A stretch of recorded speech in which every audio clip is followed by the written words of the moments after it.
Cities Skylines 2, despite a rocky release, is still being heralded as the greatest city builder to date, surpassing both its predecessor, Cities Skylines 1, and the long and dearly departed SimCity franchise. From the moment you boot up the game, you're met with choices that will have lasting impacts on your city, starting with the map you choose. And with now a total of 12 maps available for everyone at the start, that can be a bit of a daunting choice for newcomers to either the series or the city building genre as a whole, which is why I've compiled a list of the top 5 maps for beginners in Cities Skylines 2.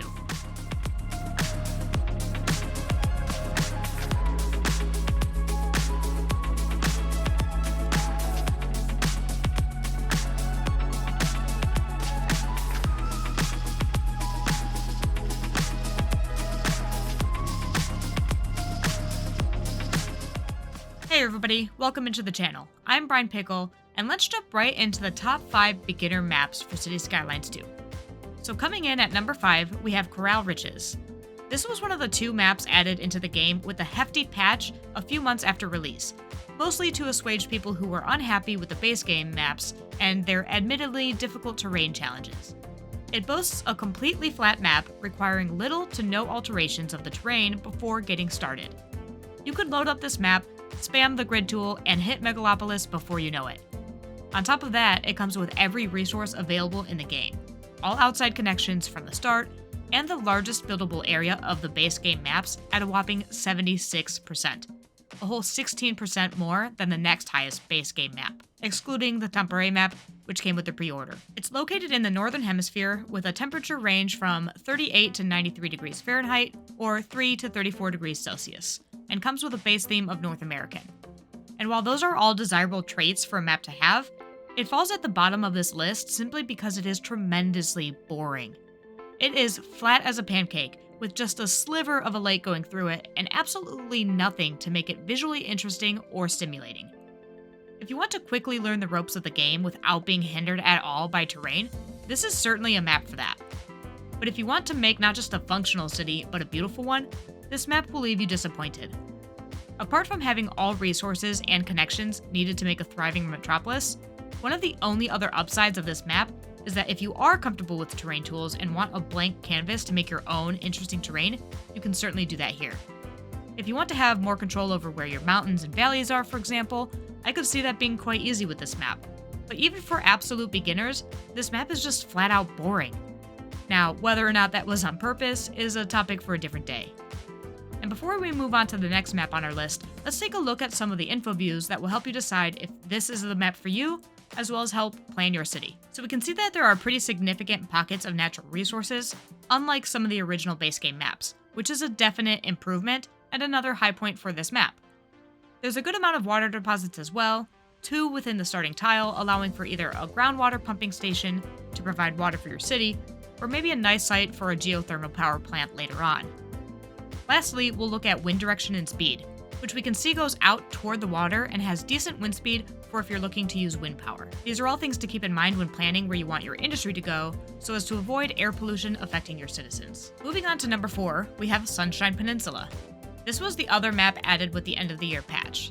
It comes with a base theme of European, and like Coral Riches, it has all outside connections and resources.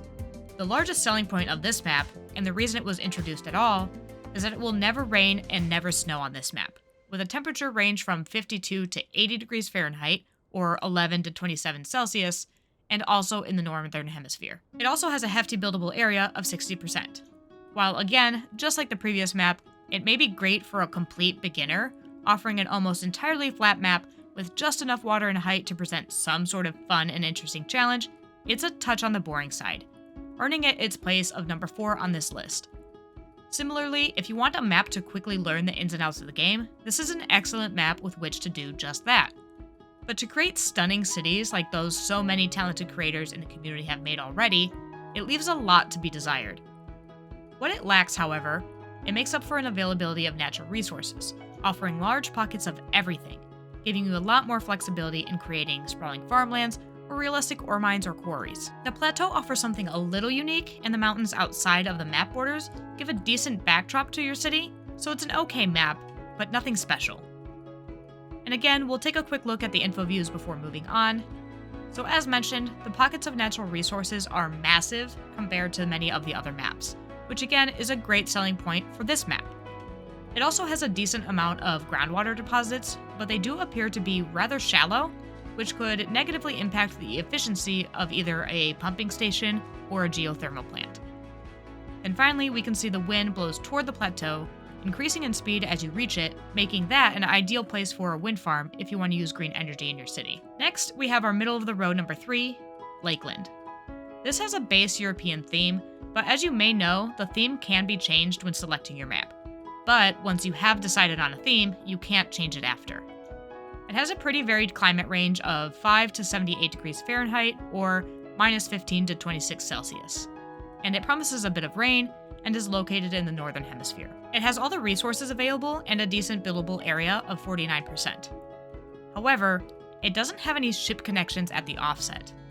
Now that doesn't completely lock you out of ever using cargo shipping in your city, like it did in Cities Skylines 1, but the negative to not having that already set up is that you'll have to be the one to create that connection, which will unfortunately require you to purchase map tiles all the way to the edge of your map.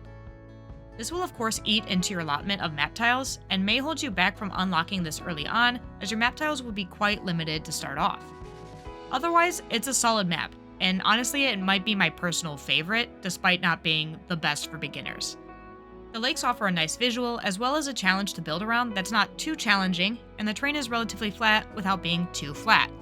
All natural resources are quite close to the starting tile, and a rail line isn't too far off either. It even comes with a grid to start you off if you need a little bit of something to get you going and don't want to be too bothered figuring out your own starting routes.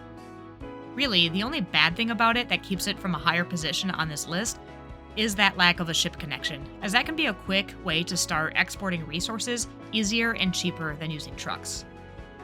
Now taking a look at the resources info view, you can see what I mean about the launch maps as opposed to the last two.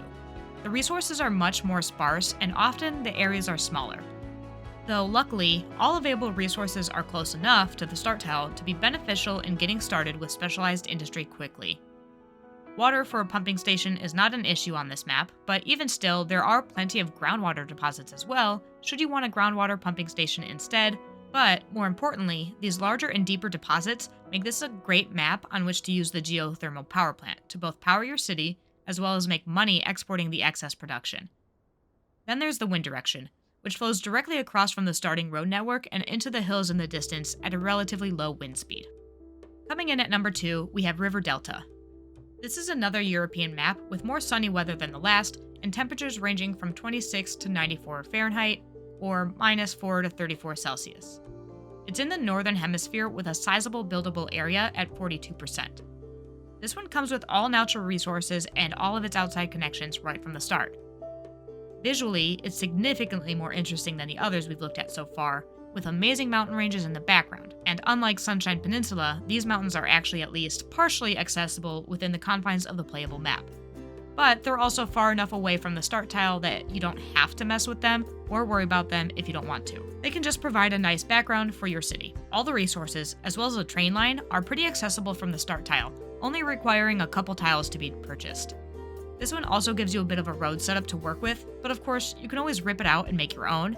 But if you're just starting out, it gives you something easy to build upon without too much effort, so you can just jump right in. The terrain is a bit severe, though has several pockets of flat areas for you to build on. And this is the main reason why it's earned the number 2 spot on this list. Given the way that buildings, whether growable or ploppable, respond to differences in terrain, that makes this map a little bit tricky to work with for a beginner. A lot of terraforming will need to be done in order to make some of the areas buildable without any weird tearing or funky textures going on with the buildings in your city. But it is a beautiful map, and still relatively beginner friendly. Again, we can see how sparse the resources are, but for the most part, the areas are sizable, particularly for fertile land and forestry. One major downside is that there's a huge pocket of fertile land directly underneath the Y interchange that starts off your city. That, of course, can be moved, but reworking interchanges can be challenging. The groundwater deposits are decently sized and should be easy to work with for whatever purpose you need them for. And finally, looking at wind speed, we see it's not very strong and flows in the opposite direction of the starting interchange, flowing up and over the hills across the river. And finally, taking the top spot is Barrier Island. It's not quite as visually stunning as the River Delta map, but as this is a list of beginner maps, it's the clear winner, offering everything you might need to build your city all the way to the final milestone of Megalopolis. It's a North American themed map, but it is in the southern hemisphere with temperatures ranging from 50 to 85 degrees Fahrenheit or 10 to 29 degrees Celsius.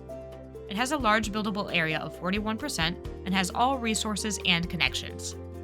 Its biggest con is that the coal resources on this map are all quite a ways away from the start tile, requiring you to buy tiles all the way to the edge of the map to reach them. Now, in theory, you could just buy the tiles at the edge of the map and not have them connected to the rest of your owned tiles, but you would still need to have a way to connect that area to the rest of your city in some way, which would likely still require you to purchase a lot of extra tiles all the way to the edge of the map. But other than that, this is a great map for beginners.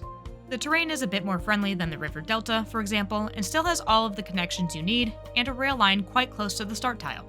Plus, it is still visually interesting, with the large island making for a great space to have a huge, sprawling, skyscraper-filled city. And with one last look at the resources info view, you can see what I mean with the coal on this map being only at the far edges of the map, which again will make mining that resource pretty difficult. There are plenty of groundwater deposits available to use right from the start for whatever purpose you choose, and last but not least, we can see the wind flows pretty much directly along the main island. And with lower wind speeds, this may not be a great map for wind power. Alright, I'll admit the last three were actually pretty hard to rank, as they're all really great maps and I love all three of them. And they're also all very beginner friendly. But I think I've put them in the right places. Of course, let me know what you think in the comments below, whether you agree or disagree, and let me know how you would rank them. But there you have it, the top 5 maps for beginners in Cities Skylines 2. However, we're not quite finished with this video. I've also included one bonus map worth noting, and that is the Tempore map.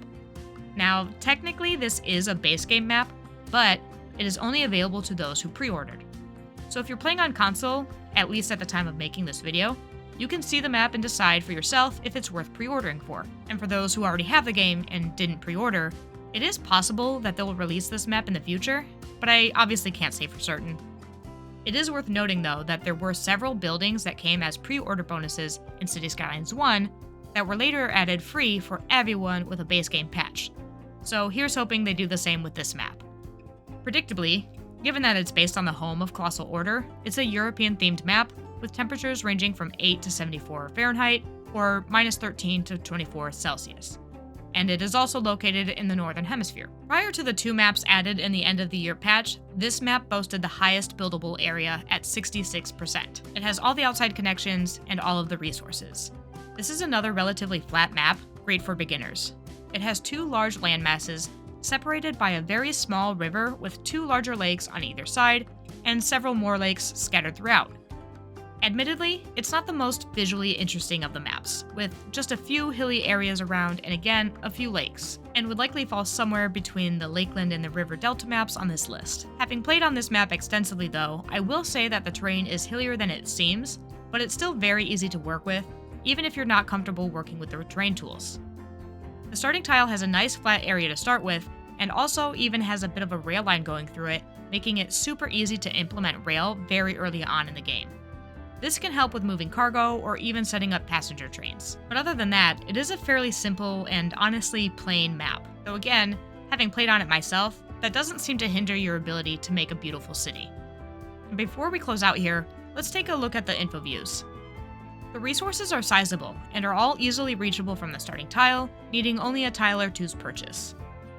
There's also a decent number of groundwater deposits for easy use. Taking a look at wind direction and speed, this map has the highest wind speed of any other map on this list, making it a great map for wind power, and the direction of it goes out over the water to the right as you come off the starting road of the map, making this waterfront an excellent place for a large industrial harbor as the wind won't pollute your city and it has easy access to both rail and ship connections. And that will do it.